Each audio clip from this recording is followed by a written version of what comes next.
Well, welcome to the 43rd Annual Donald Ross Award Dinner. 43 years ago, my father, Robert Trent Jones, was given an award by the society, and Jeff Cornish was the president. And it was so successful and so well received throughout the golf community that our executive committee at the time, which I was on with Ed C. and Bill Hamick and Jack Snyder, decided to make it an annual award to really give to a person who has really benefited the game of golf and contributed to the game of golf, and in many respects contributed to the success of our profession.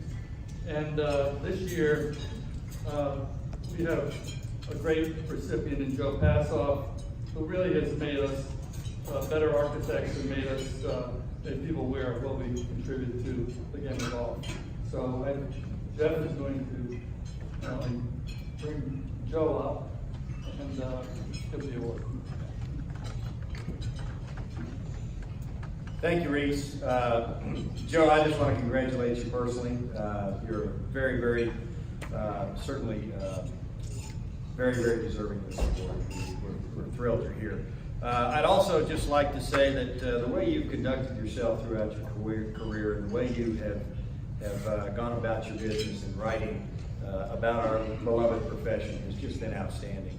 And you did it in a way with class. You did it in a way where you didn't have to be critical to make it good. And you've been a benefit to so many of us here. We thank you very much for that.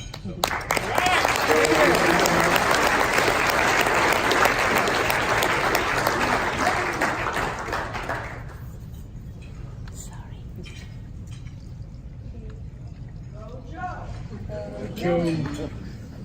Behind you.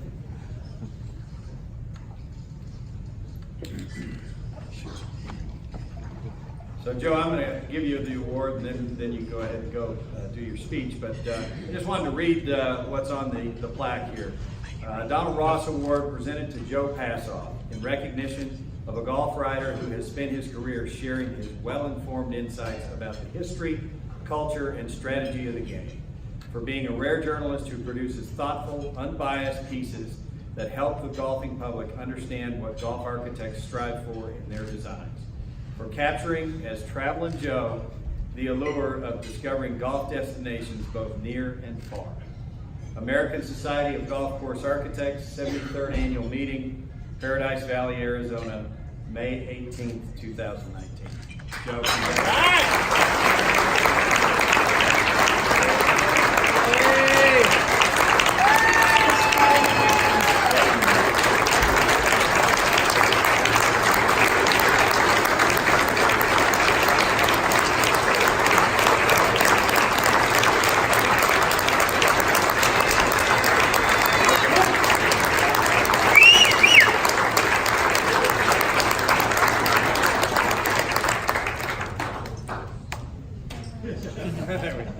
Much better.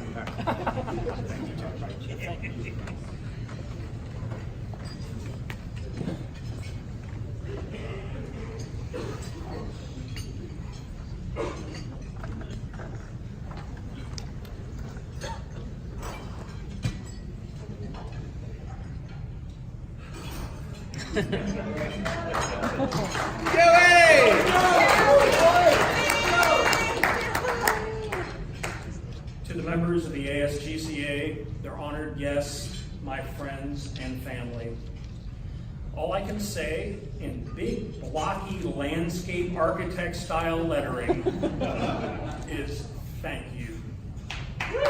Yeah!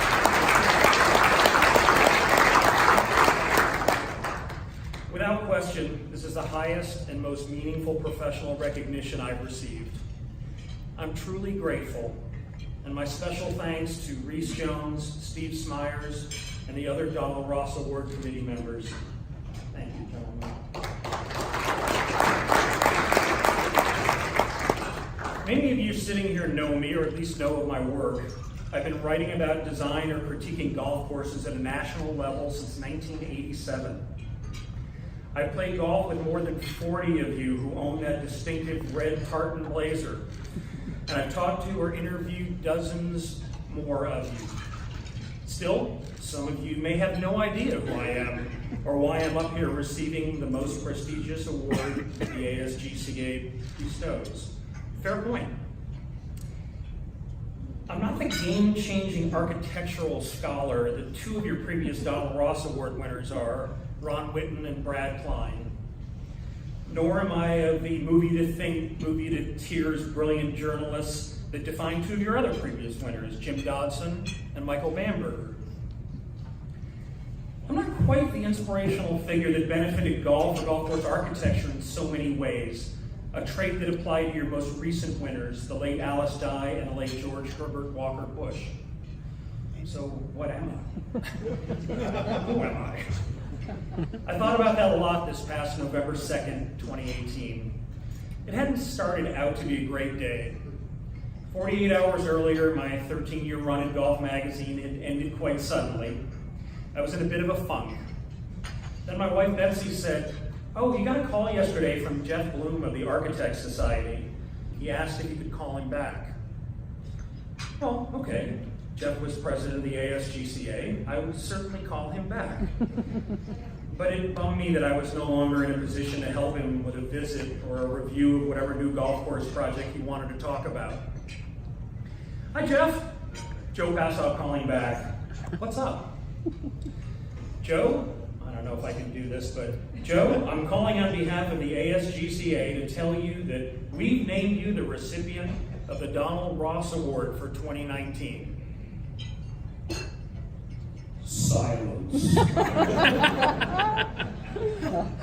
A crank call. Now wait a minute. I confirmed this was the correct callback number with his website. Then it hit me. I was shocked, speechless, flabbergasted.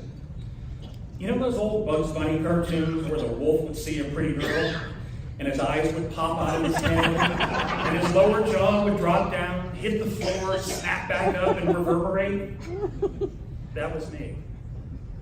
I pivoted my office chair 90 degrees in the den where I work, and the first thing I saw on the first bookshelf I looked at was my Donald Ross bobblehead. It was a birthday present from my sister and brother-in-law a few years prior. Wow. What a pick-me-up from what had started as such a poor week. And then I thought about it. Why did they pick me? And I thought some more. The best I could come up with was this.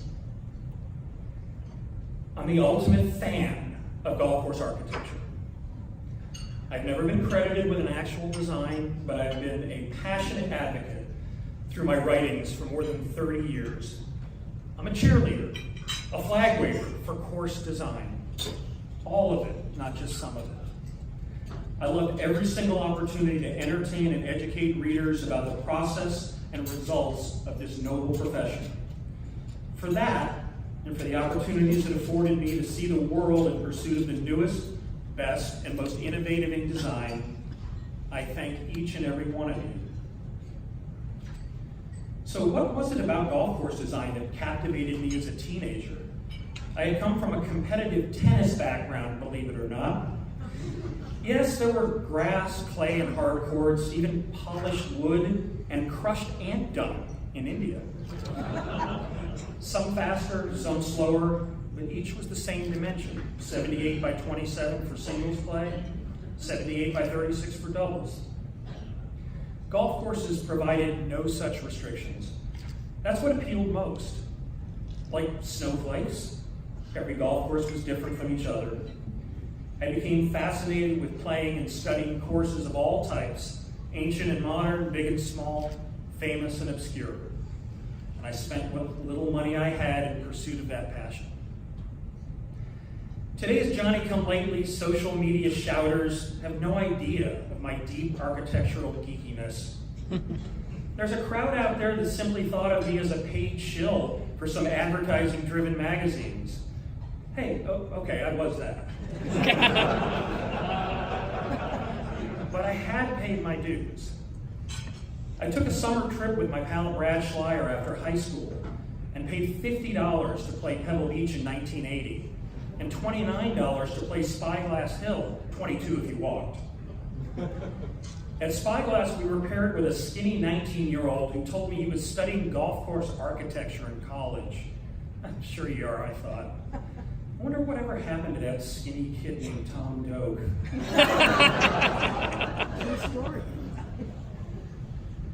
When other college sophomores were out chasing whatever they were chasing, I was the guy in the library, pouring through 1890s issues of Outing magazine, consumed with such stories as Golfing Round the Hub, Boston, and Golf Round and About the Quaker City. I was riveted by a 1948 Stanley Thompson article in the Saturday Evening Post. I was hopelessly reeled in by a 1962 Sports Illustrated article, Golf's Battling Architects, Robert Trent Jones and Dick Wilson. I was the guy who doodled in my spiral notebook during stifling psychology and philosophy lectures, not only creating 36-hole complexes with scorecards, but designing the clubhouse and practice green as well. You want further proof of my golf design wonkiness? During my actual wedding vows at Greyhawk Golf Club's Raptor course in Scottsdale, as my wife-to-be and I are standing in front of the minister, he says to those assembled, "And how thankful we are to be here at this beautiful Greyhawk golf course." And because of who I am, I immediately blurted out a Tom Fazio design.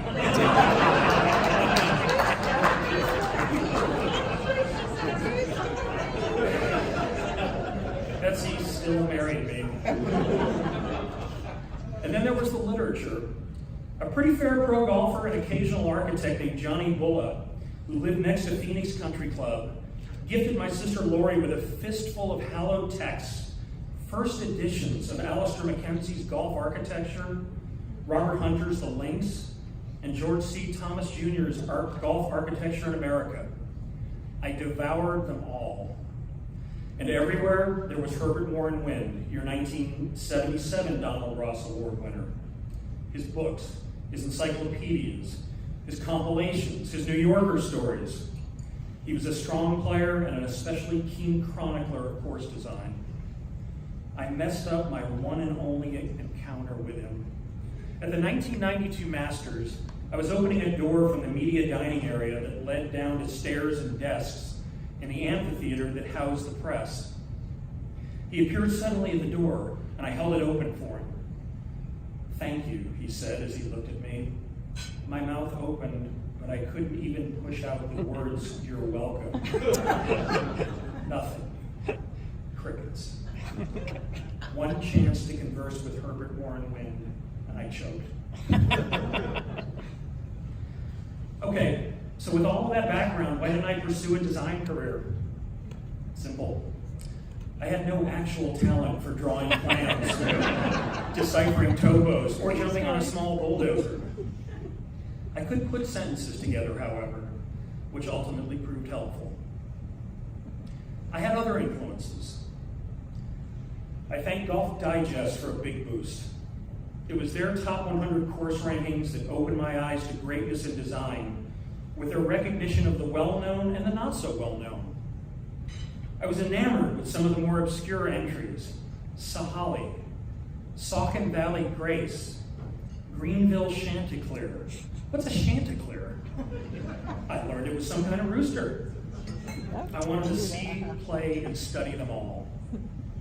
It was Golf Digest that put out that pocket-sized Places to Play booklet. Anybody remember that thing? You pulled it out of the magazine. It directed you to all of the best and near best public access courses in the U.S., with bits of info and a smart comment or two. I recall one entry specifically from the early 1980s, Pasatiempo Golf Club in Santa Cruz, California. The smart comment was, quote, "Fine old Alistair Mackenzie layout overlooking Monterey Bay." Yep, that's for me. I knew I'd never get to play Augusta, Cypress, or Royal Melbourne, but I could play that one. And I did in 1983. And then Golf Digest gave me one of the biggest breaks of my life and career, making me a top 100 course ranking panelist in 1987 at age 24. I believe I'm still the youngest ever to hold that status. I ask Ron Whitten every 5 years or so, and he rolls his eyes and says, "Yes, I think so."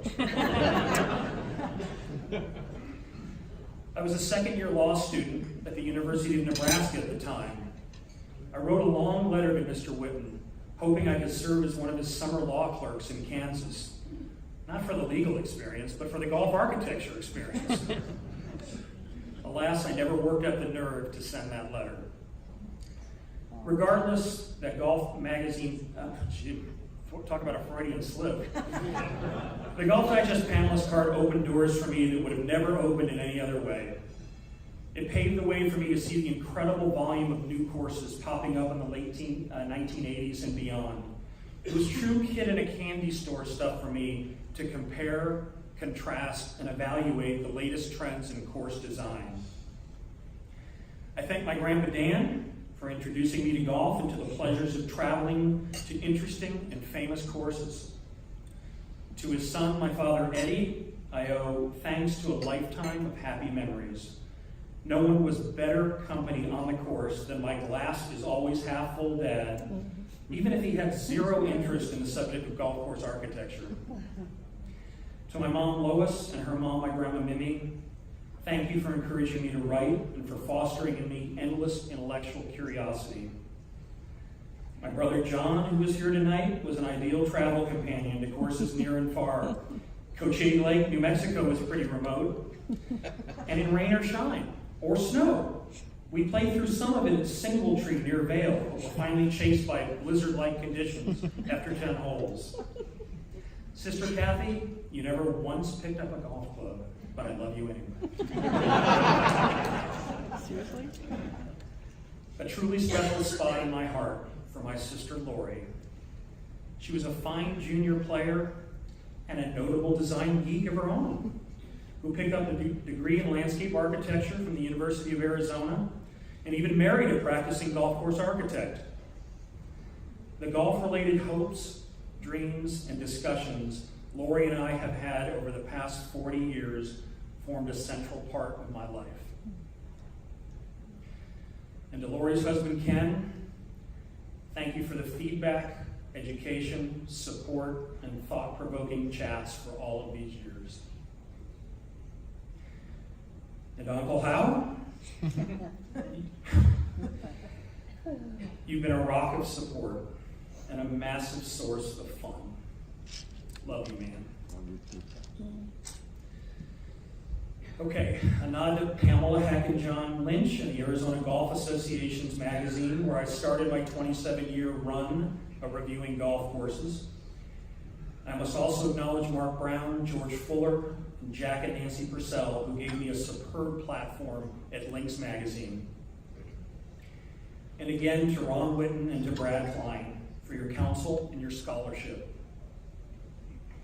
I can't go any further without a giant golf clap to my greatest professional influence, my friend Mike Corcoran, who is here tonight with his friend, his wife Angela. She's my friend too. It's unusual to have a mentor who is younger than you, but Mike was just that. His no BS style, laden with heavy humor, helped me to understand everything about the businesses of writing, golf writing, and the worlds of books and magazines. He gave me the two biggest breaks of my career, promoting me to travel editor at Golf Illustrated in 1992 and bringing me in as travel and course rankings editor at Golf Magazine in 2005. Court, thank you. If I were wearing a cap, I would tip it in your direction right now. Finally, to my wife Betsy and her mom Peggy Ryan, who just turned 97 yesterday.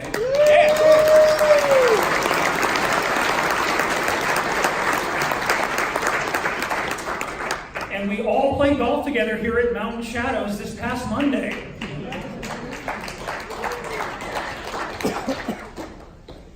These past 20 years have taken us to the most incredible places, and we've met the most amazing people. Our first round of golf together was at a Robert Trent Jones Sr. design called Pevero on the Italian island of Sardinia. Betsy made par on the first hole, and I bogeyed. I've been playing catch-up ever since. I've loved every minute of our travels and golf together. From games with Donald Ryan, Peggy's late husband and Betsy's dad, to golf and interviews with Donald Trump, to being honored here tonight with the Donald Ross Award. It's been a whirlwind journey, Betsy and Peg.